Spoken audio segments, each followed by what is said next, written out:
오늘 우리가 함께 읽은 로마서 7장 1절에서 6절 말씀은 결혼이라는 이 언약 관계를 통해서 율법과 우리의 그 관계를 설명하고 있습니다.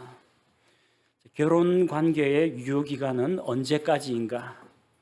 보통 이제 주례 선생님이 이야기할 때 검은 머리 팥불이 될 때까지 같이 사랑하고 살라고 합니다. 그런데 요즘은 흰머리가 좀 빨리 50대, 60대 되면 흰머리가 나기 시작해서 검은 머리가 팥뿌리가 되면은 황혼 이혼을 하는 분들이 참 많습니다. 주례 선생님이 말씀을 잘못해서 그래요. 검은 머리 팥뿌리 될 때까지 사는 게 결혼이 아니라 성경에서 말하는 결혼의 유효기간은 죽을 때까지입니다. 창세기 2장에서 둘이 한 육체가 될 것이라고 했습니다. 둘이 한 육체가 됩니다. 두 육체 가운데 한 육체가 죽으면은 혼인 언약이 깨어지는 겁니다. 남편과 아내의 관계는 어느 한쪽이 죽어야 끝이 납니다. 우리가 읽은 로마서 7장 2절 말씀에도 보니까 남편 있는 여인이 자기 남편이 살아 있을 때에는 법에 의해 그에게 매여 있으나 만일 남편이 죽으면 그녀가 자기 남편의 법에서 벗어난다고 했습니다. 그러니까 자기 배우자가 남편이나 아내가 살아있는 동안에 다른 사람하고 결혼하면은 이것은 간음이 됩니다. 그러나 배우자가 죽고 나면은 혼인 언약이 이제 해제가 되기 때문에 배우자가 죽은 다음에는 결혼 언약에서 벗어나기 때문에 재혼을 하더라도 법적으로 아무런 문제가 없다는 겁니다. 남편과 아내는 살아있는 동안 서로에게 매인 관계입니다. 서로가 서로에게 매여 있기 때문에 이것은 하나님께서 짝지어 주신 것을 사람이 인위적으로 나눌 수가 없다는 것입니다. 바로 이런 결혼 관계가 율법과 우리의 관계라고 성경은 이야기하고 있습니다. 율법이 무엇입니까? 율법은 하나님의 말씀, 하나님께서 제정하신 법을 말합니다. 하나님께서 법을 만드시고 사람들에게 주셨는데 이것이 율법입니다. 구약시대의 이스라엘 백성은 시내산에서 모세를 통해서 하나님의 율법의 말씀을 받았습니다. 우리 한국 사람은 이스라엘과 같이 모세의 오경, 하나님의 율법을 받은 적이 없습니다. 그럼 우리는 율법과 관계가 없느냐? 성경은 이방인들도 여전히 율법 아래 있다고 이야기합니다. 율법을 받지 못한 이방인들도 마음에 새겨진 하나님의 법을 가지고 있습니다. 여러분, 무엇이 옳은 일인지 무엇이 나쁜 일인지 우리 스스로 알고 있습니다. 전 세계 어디서나 남의 거 훔치면 안 된다는 것은 기본적으로 사람이면 다 알고 있어요. 다른 사람 생명을 해치면 안 된다, 죽이면 안 된다.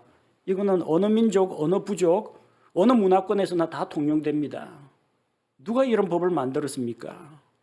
전 세계에 각지 흩어져 사는 사람들이 합의를 했을 리는 없고, 이건 하나님께서 우리 마음속에 주신 마음속에 있는 하나님의 법입니다. 그래서 로마서 2장 14절과 15절에서는 율법을 소유하지 않은 이방인들이 본성을 통해 율법 안에 들어있는 것들을 행할 때 이런 사람들은 율법을 소유하지 않아도 자기에게 율법이 되나니 이런 사람들은 또한 자기 양심이 증언하며 자기 생각들이 서로 고소하고 변명하는 가운데 자기 마음속에 기록된 율법의 행위를 보이느니라. 우리 마음속에 하나님의 법이 있습니다. 옳고 그런 것을 판단할 수가 있습니다.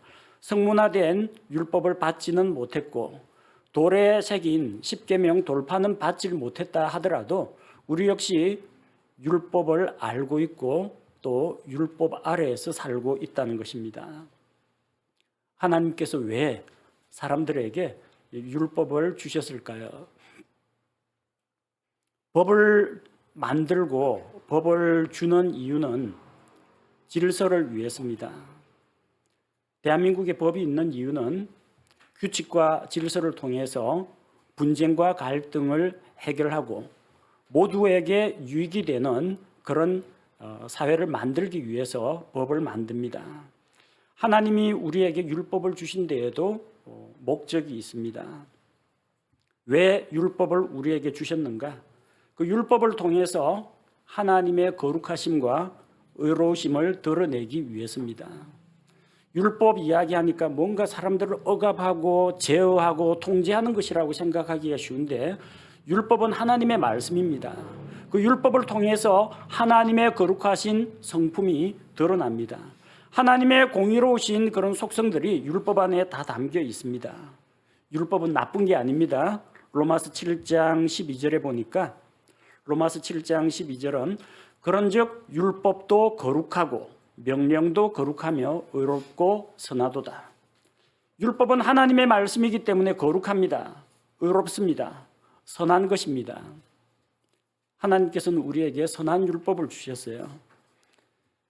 근데 그 선한 율법이 사람들에게 부담을 주는 이유가 무엇입니까? 그 율법대로 우리가 다 지키며 살 수가 없기 때문이죠. 율법에 문제가 있는 게 아니라 사람들에게 문제가 있다는 겁니다. 또한 율법은 하나님께서 사람들에게 원하시는 것이 무엇인지 알려줍니다. 하나님께서 이것을 행하라, 이것은 행하지 말라. 예를 들어서 부모를 공경하라, 가난한 자를 돌보라. 하나님께서 원하시는 바입니다. 살인하지 말라, 남의 것 훔치지 말라, 거짓말하지 말라, 간음하지 말라. 하나님께서 원치 않으시는 겁니다. 율법을 보면 하나님이 뭘 좋아하시고 무엇을 싫어하시는지 알 수가 있습니다. 율법은 하나님께서 사람들에게 원하는 바, 기대한 바를 우리에게 가르쳐 줍니다.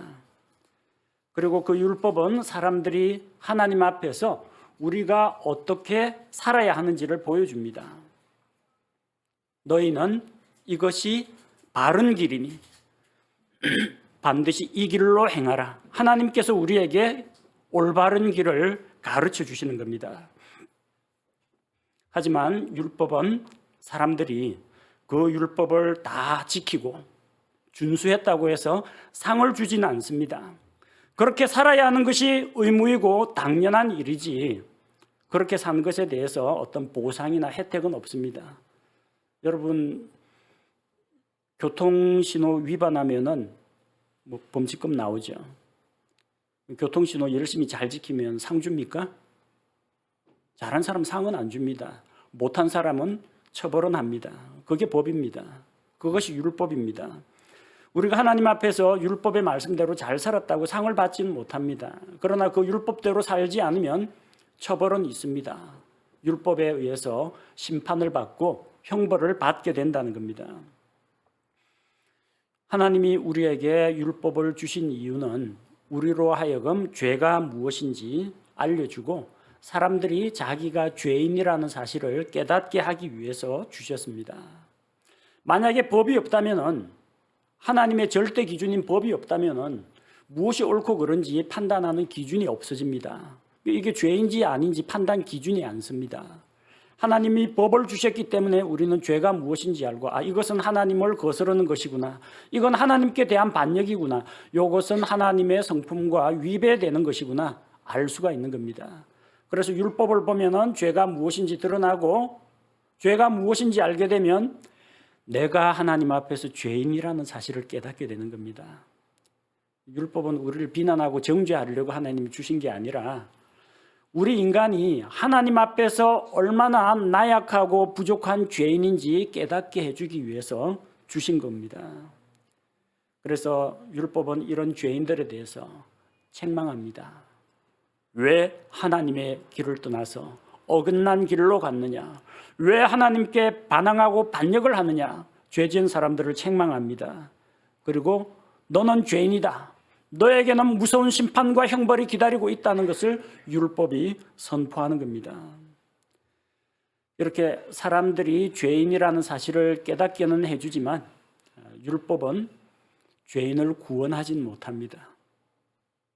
법은 죄 지은 사람을 처벌하기는 하지만 그 사람을 바른 사람, 새 사람으로 만들어주지는 못합니다. 같은 이치입니다.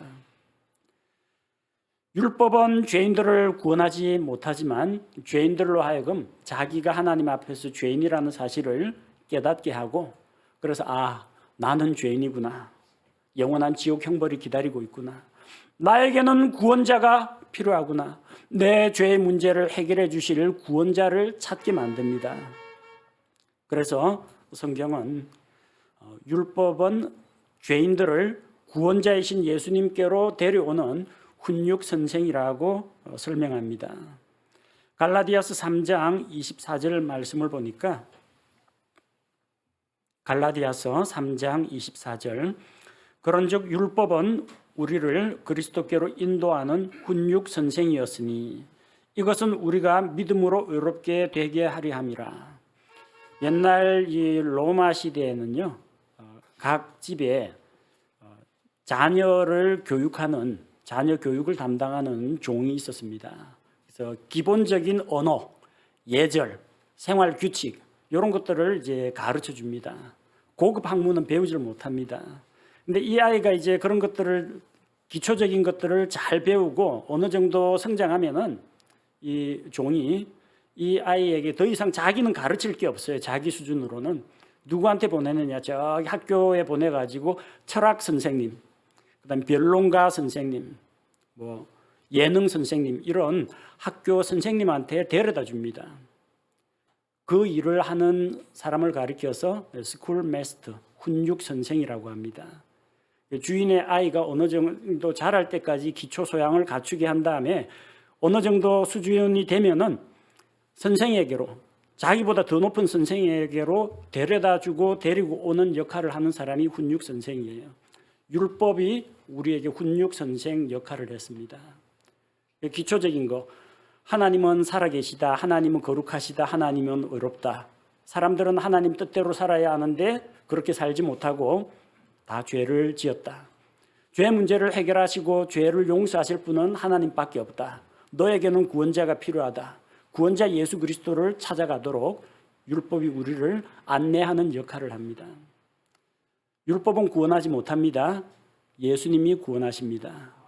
율법은 사람들로 하여금 자기 죄를 깨닫고 구원자 예수님 앞에 나아가도록 도와주는 역할을 합니다.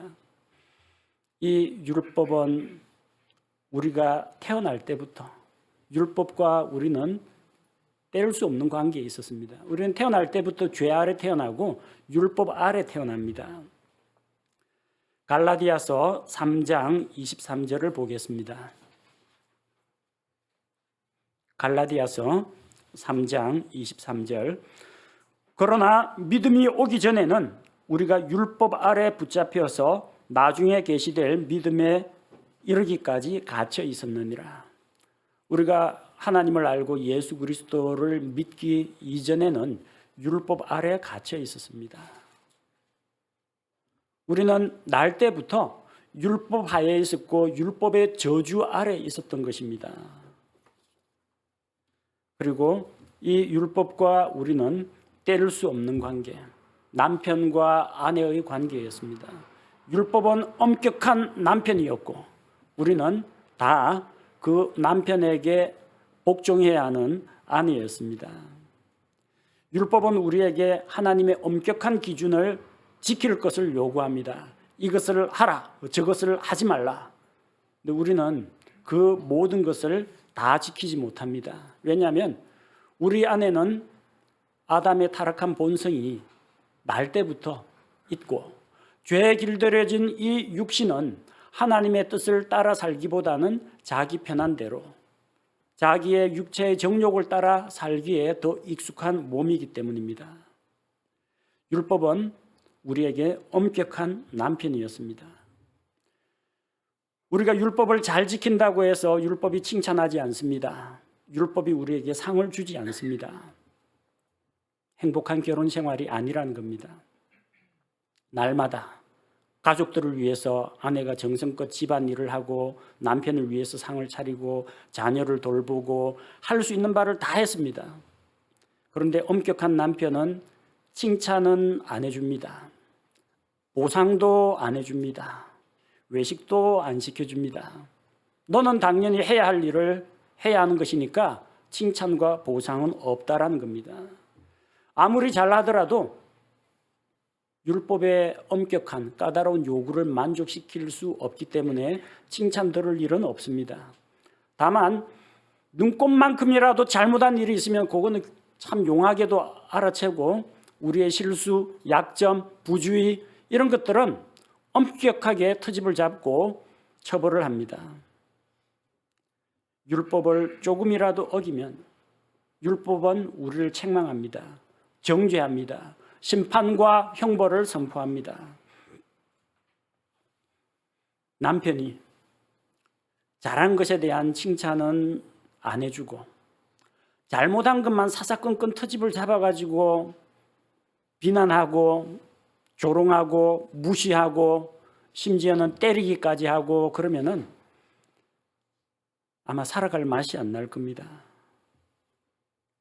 그런데 그 남편으로부터 그 엄격한 남편으로부터 벗어날 방법은 없다는 겁니다. 결혼한 남편과 아내처럼 율법과 우리 관계는 이 결혼 언약의 메인 부부처럼 헤어질 수 없는, 떨어질 수 없는 관계이기 때문에 죽을 때까지 이 관계가 지속된다는 겁니다. 그래서 과거 우리가 율법 아래 있을 때 어떠한 삶을 살았는지 한번 되짚어 보시기 바랍니다. 율법 아래 있는 사람들의 모습은 어떠합니까? 첫째로 율법 아래 있는 사람들은 무거운 의무에 시달립니다. 율법이 요구하는 그 요구 사항들은 그것을 지켜야 하는 사람들에게 무거운 짐이 됩니다. 누가복음 11장 46절에서 예수님이 말씀하십니다. 그분께서 이르시되 너희 율법사들아 너희에게도 화가 있을지어다. 너희가 지기에 힘든 짐들을 사람들에게 지우고 너희 자신은 손가락 하나도 그 짐들에 대지 아니하는도다. 율법사는 율법을 연구하는 학자를 이야기합니다. 그래서 하나님의 율법에 대해서 구약 성경에 나온 율법에 대해서 정통한 사람입니다. 사람들에게 가르칩니다. 이것을 행하라, 행하지 말라. 안식일에는 몇 킬로미터 이상 걸어가면 안 된다. 안식일에 무거운 짐 나르지 말라. 안식일에 그뿐만이 아니죠. 내가 가진 것 가운데서 하나님 앞에 소득에 대해서 10분의 1을 드려야 한다. 너는 이렇게 살아야 한다. 저렇게 살면 안 된다. 사사건건 다 이야기합니다. 그 많은 율법들을 우리는 다 외우지도 못합니다. 그런데 율법사들은 그렇게 가르칩니다. 그 듣는 사람들에게 이렇게 해야 된다, 저렇게 해야 된다, 의무사항들, 그게 사람들이 지기 힘든 무거운 짐들이라는 겁니다. 율법의 법조문은 사람들이 매기에 힘든 무거운 멍에가 됩니다. 사도행전 15장에는 예수 그리스도를 믿고 구원받은 사람들이 율법을 다 지켜 행하여야 하는가 말아야 하는가 거기에 대한 의견이 나옵니다. 예루살렘에 있던 영적 지도자들이 모여서 회의를 열었습니다.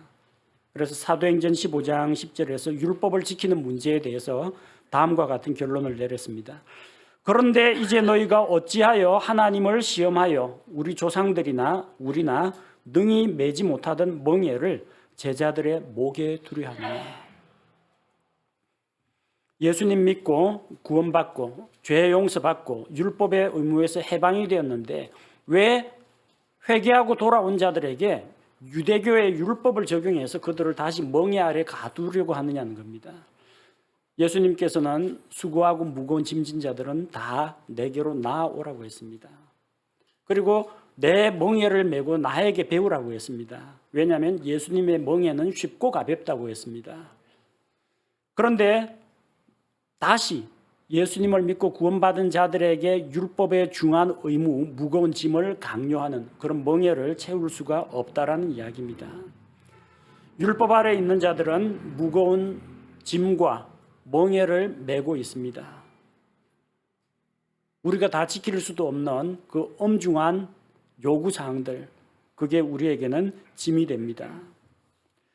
둘째로 율법 아래 있는 자들은 율법의 저주를 받습니다. 칭찬은 안 받아도 저주는 받습니다.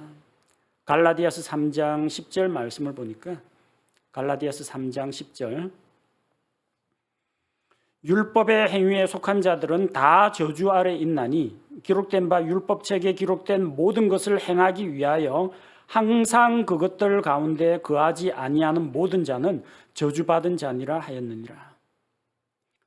율법은 특정한 법 하나만 지키라고 하지 않습니다. 구약 성경에 있는 그 많은 법 가운데에서 하나만 어겨도 죄인입니다.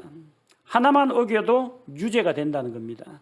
그래서 그 모든 율법을 다 지켜 행해야 하는 의무가 있는데 부지런히 그 율법을 모두 지켜 행하고 그 모든 율법에 위배됨이 없이 계속 그 안에 거하지 않는 자는 율법으로부터 저주를 받습니다. 사람들은 율법을 완전히 지킬 수가 없습니다. 율법에서 명령한 모든 것을 지키고 그 안에 거해야만 하는데 그렇게 하지 못할 경우에는 저주를 받는다는 겁니다.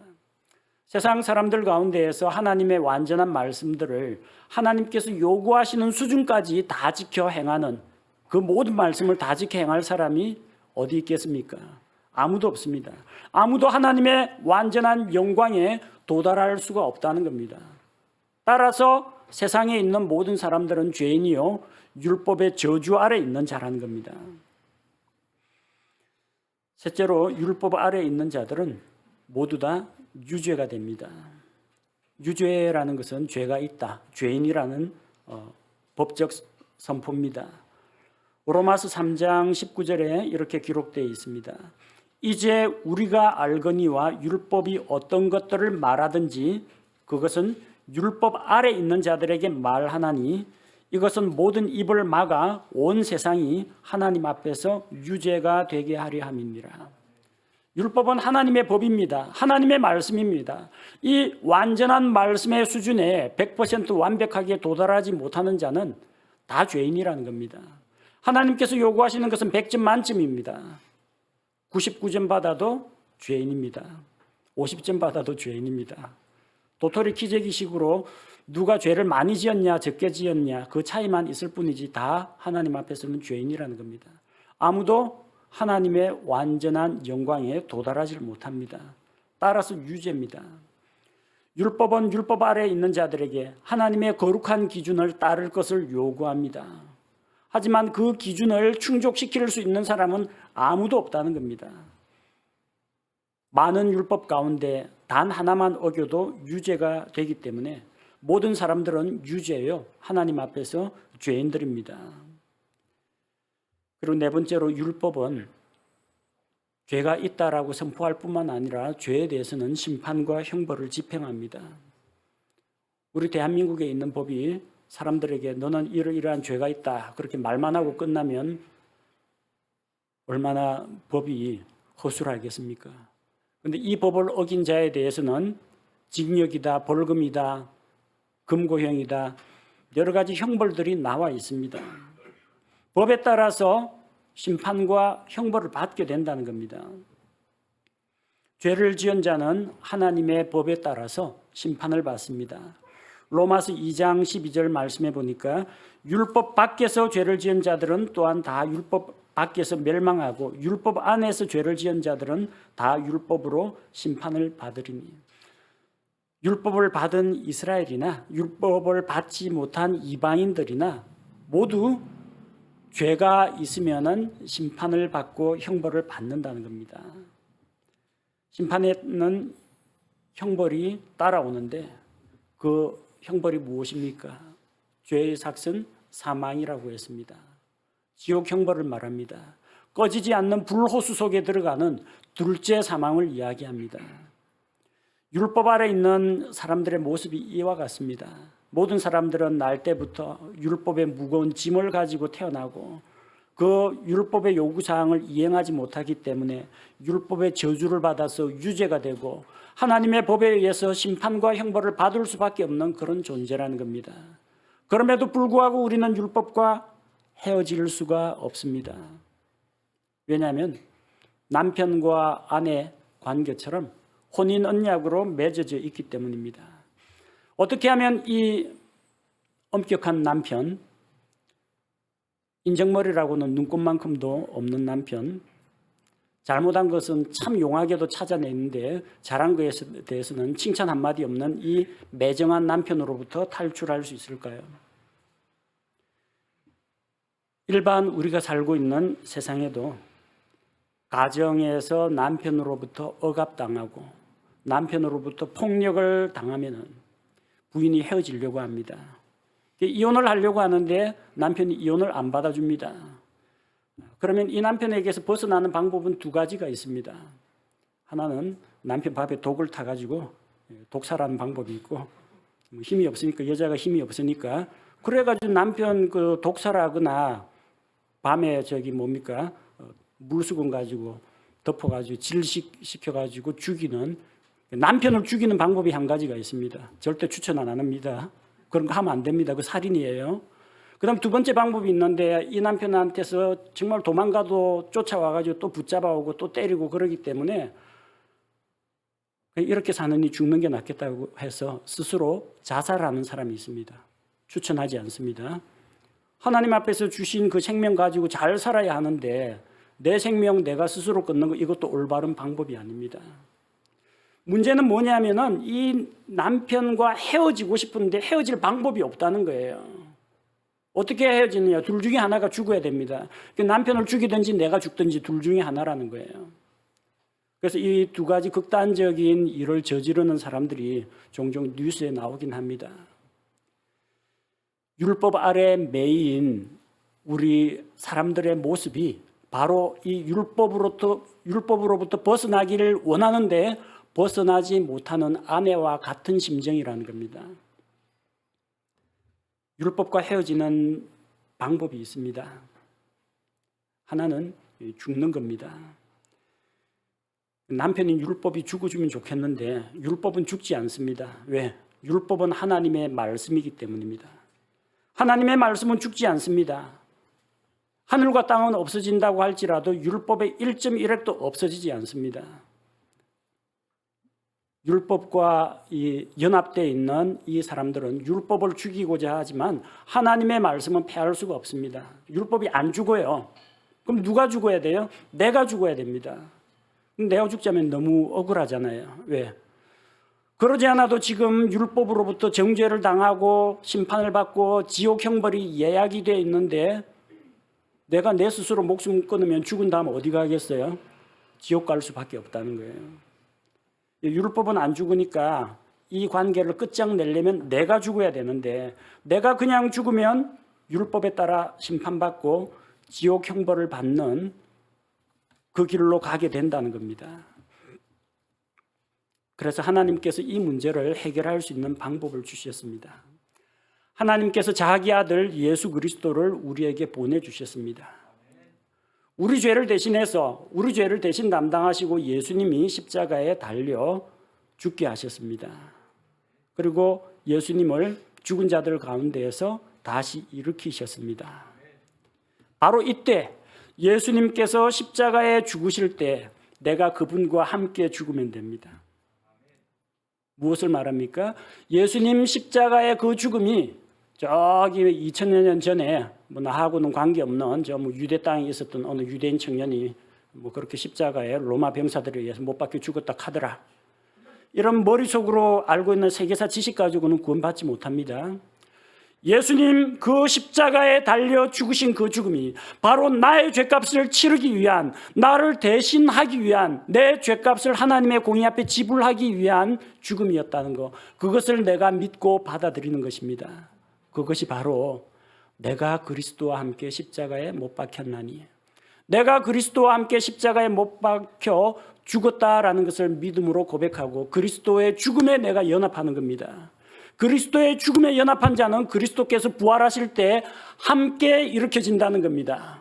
내가 그냥 자살해가지고 한마는 이 세상 목숨을 끊어버리면 죽어서 지옥 가는 길밖에 없지만, 내가 그리스도와 함께 죽고 그리스도와 함께 일어날 때 나는 율법에 대하여 죽고 그리스도를 남편으로 모시고 새롭게 하나님께서 주신 새 생명 가운데에서 살아가게 된다는 것입니다. 이것이 하나님의 방법입니다. 율법과 헤어지는 방법, 죽으면 됩니다. 율법은 안 죽으니까 내가 죽으면 돼요. 내가 그리스도와 함께 십자가에 못 박혀 죽으면 됩니다. 율법은 죽은 사람은 처벌할 힘이 없습니다. 경찰, 검찰 수사받던 유명 정치인들 가운데 스스로 자살한 사람들, 죽은 사람들이 있습니다. 죽은 시체를 가지고 어디 무슨 신문을 하겠습니까? 죽은 시체를 재판석에 세워가지고 재판관이 법정에서 재판을 진행하겠습니까? 못합니다. 법은 죽은 사람에게는 관여할 수가 없어요. 법은 살아있는 사람에게만 관여합니다. 로마서 7장 1절에 그렇게 기록되어 있죠. 로마서 7장 1절. 형제들아, 내가 법을 아는 자들에게 말하노니 너희는 법이 사람이 살아있는 동안에만 그를 지배하는 줄 알지 못하느냐. 내가 그리스도와 함께 십자가에 못 박혀 죽었다. 내가 그걸 믿음으로 받아들일 때 율법은 이미 죽은 나를 어떻게 하지를 못합니다. 그것도 예수님께서 십자가에서 내 죄값을 하나님의 법 앞에, 하나님의 공의의 법 앞에 내 죄값을 자신의 피로 다 지불하셨기 때문에 율법이 이제 더 이상 나한테 내놔라고 할 게 없다라는 겁니다. 죄값을 내놔라 율법이 요구할 수가 없어요. 예수님이 대신 다 갚으셨기 때문에. 감사하게도 우리는 율법과 헤어지는 방법이 있습니다. 바로 그리스도와 함께 죽고 그리스도와 함께 일어나면 됩니다. 두 번째로 예수 그리스도를 자기의 구속자로 믿어야 합니다. 갈라디아서 4장 5절 말씀을 보면 갈라디아서 4장 5절 말씀, 이것은 율법 아래 있는 자들을 구속하시고 또 우리가 아들로 입양되게 하려 하심이라. 하나님께서 정하신 때가 되었을 때 예수 그리스도를 세상에 사람의 몸으로 보내시고 율법 아래 태어나게 하셨습니다. 그리고 율법의 요구를 다 이루게 하셨습니다. 예수님께서 율법 아래 나셔서 살아있는 동안 하나님의 말씀, 하나님의 법을 완벽하게 다 지키셨습니다. 그분에게는 죄가 없었습니다. 예수님은 살아계신 동안 율법의 모든 요구사항에 대해서 하나도 저촉되는 일이 없었습니다. 그분은 완전하십니다. 죄가 없으신 분입니다. 그 죄 없으신 분께서 십자가에서 우리 죄를 대신 담당하시고 죽으실 때에 율법에서 요구하는 그 죄의 삭신 사망을 자기의 생명값으로 우리 대신 지불해 주셨습니다. 예수님의 삶은 의로운 삶이었고 예수님의 죽음은 하나님 앞에서 우리를 위한 의로운 대속의 죽음이었습니다. 바로 이 예수 그리스도의 의로 말미암아 누구든지 이 예수님을 자기의 구속자로 믿을 때 우리는 율법에서 해방이 됩니다. 예수님 십자가에 달려 죽었다. 많은 사람들이 그 사실을 알고 있습니다. 예수님이 온 세상 사람들의 죄를 대신해서 죽었다. 지식적으로 아는 사람이 있습니다. 그러나 그 아는 지식이 우리를 구원하지 못합니다.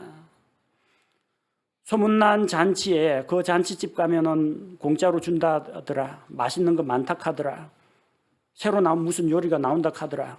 백날 알아도 아무 소용없어요. 직접 그 잔치집 가가지고 무료로 준다는 거 자기 입에 넣기 전에는 그 잔치 음식을 먹기 전에는 내 배고픔은 해결되지 않는 겁니다. 예수 믿으면 좋다 하더라. 예수님 믿으면 뭐 천국 간다 하더라. 예수 믿으면 죄 용서 받는다 하더라. 그거 알아도 소용이 없어요. 내가 예수님을 믿어야 예수님을 믿고 죄 용서 받고 구원을 받는 것이지.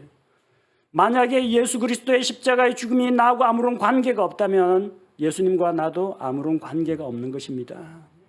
예수님의 십자가 대속을 바로 나를 위한 예수님이 내 죄를 대신 담당하신 나의 구원자라는 것을 내가 믿을 때에 율법의 요구사항, 율법의 저주, 율법의 속박으로부터 우리가 벗어날 수 있는 것입니다. 세 번째로 구원받은 다음에는 성령의 인도를 따라서 살아야 합니다. 그것이 율법으로부터 벗어날 수 있는 길입니다. 갈라디아서 5장 18절 말씀을 보겠습니다. 갈라디아서 5장 18절, 그러나 너희가 성령의 인도를 받으면 율법 아래 있지 아니하니라. 율법의 지배를 받지 않는 방법, 우리 구원받은 성도들은 다시 율법의 속박 밑으로 들어가지 말고 성령의 인도를 받아서 살아가면 됩니다. 우리가 가지고 있는 육신과 성령은 서로 대적합니다. 육신을 따르는 자들은 결국 죄의 열매를 맺게 됩니다. 그러나 성령을 따르는 자들은 성령의 열매를 맺게 됩니다. 우리가 율법이 아닌 성령의 법 아래 놓이게 될 때 율법의 지배로부터 벗어나게 되는 것입니다. 여러분, 하나님께 예배 드리는 것을 율법으로 드립니까? 오늘 일요일인데 내가 예배 드리러 안 가면 하나님께서 내 다리를 부러뜨리실 것 같다. 내 사업이 망할 것 같다. 지난주에 내가 교회 안 나왔더니 하나님께서 노발대발 하셨다. 무서워서 안 되겠다. 예배 드려주자. 이런 마음으로 나오신 분이 있습니까? 이건 율법입니다. 율법의 의무로 예배 드리는 겁니다. 우리는 의무감에서 하나님 앞에 나오지 않습니다. 하나님 앞에 나오는 것이 기쁘고 즐겁고 감사한 일이요, 우리가 하나님 앞에서 아버지를 만나는 것처럼 자연스럽고 당연한 일이기 때문에 나오는 것입니다. 성령의 지배 아래 있는 자들은 의무감에서 일하지 않습니다. 의무감이 아니라 기쁨과 자원하는 마음으로 하나님 앞에 헌신하게 됩니다. 우리가 성령의 인도를 따라서 자유로운 삶을 살 때 더 이상 율법의 속박, 율법의 지배를 받지 않게 되는 것입니다. 우리는 율법으로부터 해방된 성도들입니다. 율법으로부터 해방된 우리가 어떤 것을 누리고 있는지 살펴보겠습니다. 율법에서 해방된 자는 자유를 누립니다. 갈라디아서 5장 1절 말씀을 보겠습니다. 갈라디아서 5장 1절.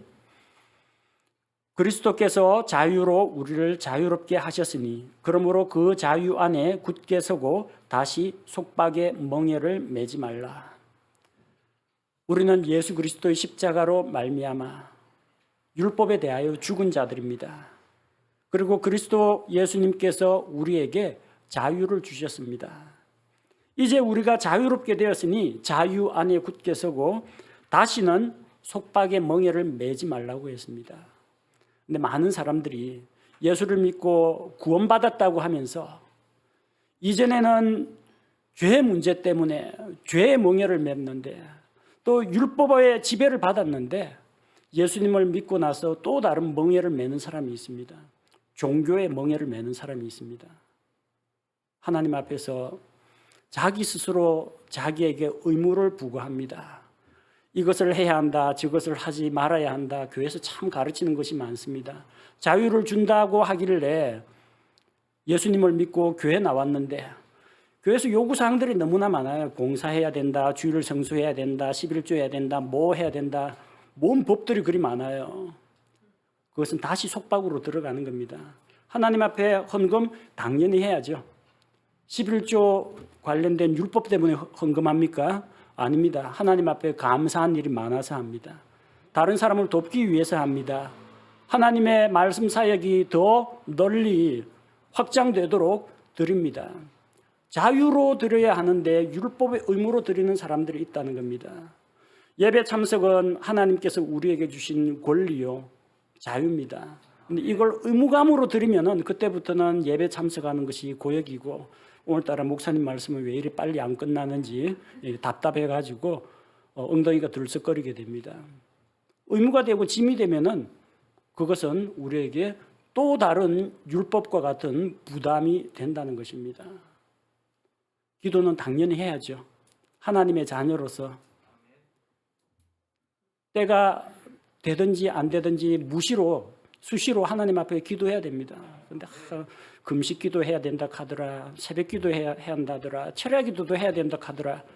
이래가지고 사람들을 어떤 기도해 명목으로 붙잡으면은 그 의무가 된다라는 겁니다. 물론 그것을 기쁘고 감사한 마음으로 참여하시는 분들 있습니다.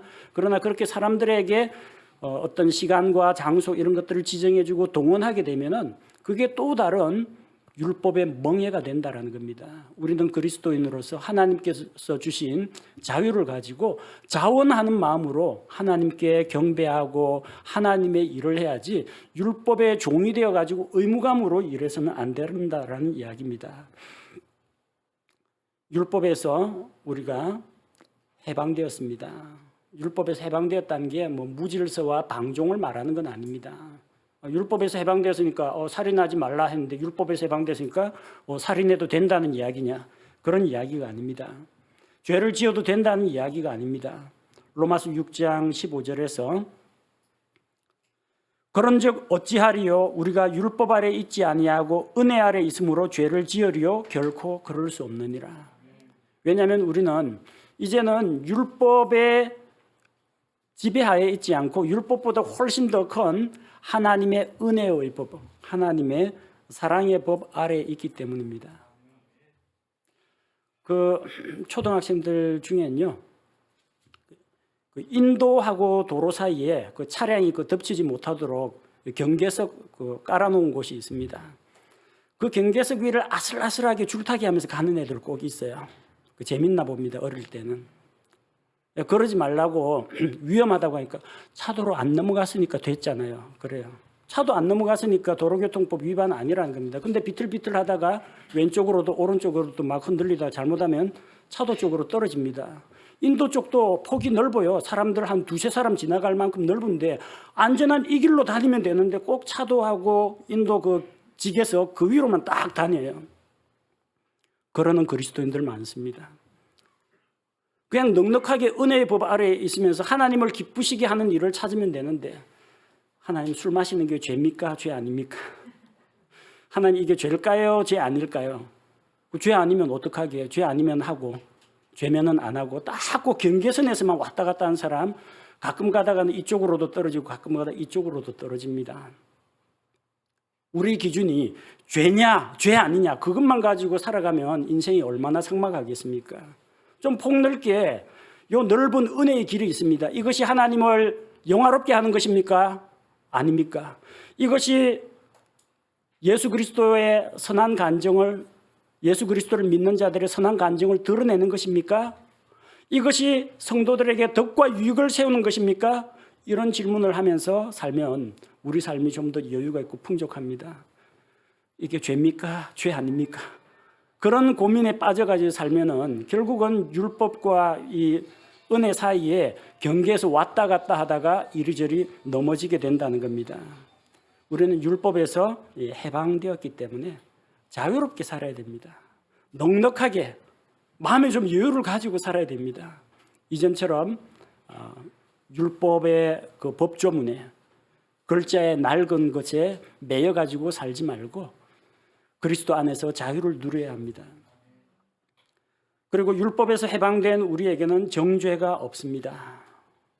율법은 정죄하고 심판합니다.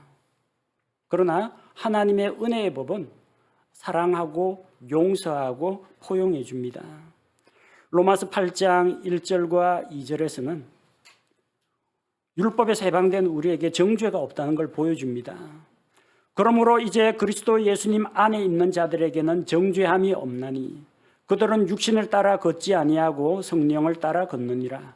이는 그리스도 예수님 안에 있는 생명의 성령의 법이 죄와 사망의 법에서 나를 해방시켰기 때문이라. 그리스도 예수님 안에 있는 자들에게는 정죄함이 없습니다. 예수님께서 우리 대신 정죄 받으시고 예수님께서 우리 대신 하나님 앞에서 심판과 형벌을 대신 받으셨기 때문입니다. 우리는 이제 생명의 성령의 법 아래 있는 자들입니다. 따라서 더 이상 죄와 사망의 법, 정죄 하에 있지 않다는 것입니다. 세 번째로 우리가 생각할 수 있는 것은 율법에서 해방된 우리 성도들은 사랑의 법 아래에 있다는 겁니다. 율법은 나쁜 것이 아닙니다. 율법의 기본 정신은 사랑입니다. 성경에 나오는 그 수많은 율법을 축약시키자면 결국 사랑입니다. 하나님 사랑, 이웃 사랑 이 안에 다 담겨 있습니다.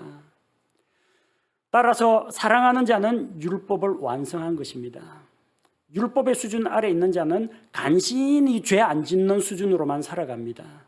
그러나 사랑의 법 아래 있는 자들은 간신히 죄 안 짓는 그런 수준이 아니라 죄는 당연히 안 짓고 하나님을 사랑하고 다른 사람들을 사랑하는 하나님의 은혜 아래에서 자유를 누리는 그런 삶을 살게 됩니다. 로마서 13장 10절에서 사랑은 자기 이웃에게 해를 끼치지 아니하나니 그러므로 사랑은 율법의 완성입니다. 옛날에는 이 율법이라는 요 좁은 테두리 안에서 그 안에서 우리가 죄냐 죄 아니냐 그 안에서만 살았다면 이제는 율법보다도 훨씬 더 큰 사랑의 법, 은혜의 법 아래에 있습니다.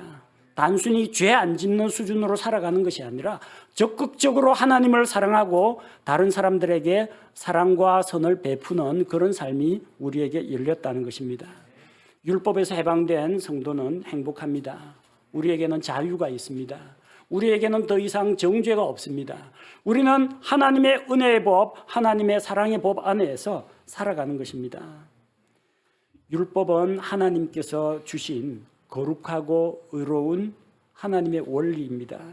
하지만 사람들은 율법을 다 지킬 수가 없기 때문에 결국 율법의 저주와 율법의 심판하에 놓이게 되었습니다. 모든 사람들은 율법을 통해서 자기의 죄를 발견하고 자기가 죄인이라는 것을 알게 되었고 또 그 율법으로 말미암아 우리 각 사람에게는 나 자신에게는 구원자가 필요하다는 것을 알게 되었습니다. 하나님께서 율법 아래 있는 우리를 자유케 하기 위해서 예수님을 보내주셨습니다. 예수님이 율법을 다 지켜 이루셨고 예수님께서 율법의 요구를 자기의 십자가의 죽음으로 만족시켜 주셨습니다.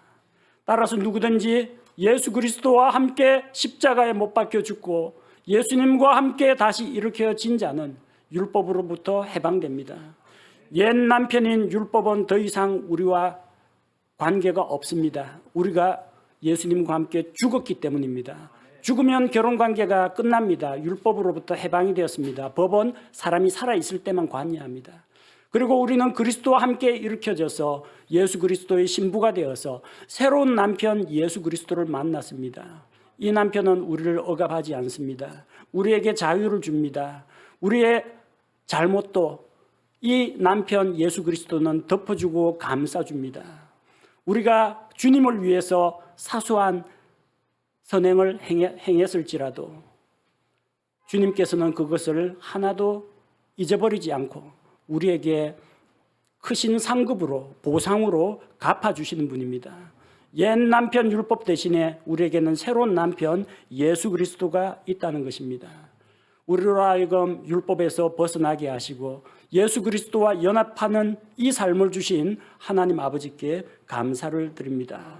이제 우리는 율법의 저주와 심판을 피하기 위해서 죄 안 지으려고 간신히 죄만 안 지으면 된다고 발버둥 치는 그런 수준이 아니라 하나님 앞에서 자유와 기쁨을 누리는 가운데에서 율법의 의무로서가 아니라 하나님의 사랑과 은혜에 대한 감사와 보답으로서 하나님의 일을 하며 하나님을 영화롭게 하는 삶을 살아가야 합니다. 옛 남편과 하던 우리의 어두운 삶은 이미 끝이 났습니다. 이제는 예수 그리스도와 함께 연합하여 그리스도의 신부로 그리스도의 아내로 살아가는 새로운 삶이 우리에게 열렸습니다. 하나님께서 주신 이 놀라운 축복을 우리 다 같이 기뻐하고 하나님께 감사와 찬양을 드리는 성도들이 됩시다. 우리 함께 기도하겠습니다. 아버지 하나님, 우리의 옛 남편 율법은 우리를 억압하고 우리의 작은 흠들도 낱낱이 찾아내어서 비난하고 정죄하고 우리가 아무리 열심히 노력하며 살아도 완전한 수준에 이르지 못한 우리를 인정해 주지 않고 정죄하고 저주하고 심판을 했습니다. 그러나 그 율법 덕분에 하나님의 말씀 덕분에 우리가 죄인인 것을 알게 되었고 또 우리에게는 죄로부터 구원해 주실 구원자가 필요한 것을 깨닫게 되었습니다.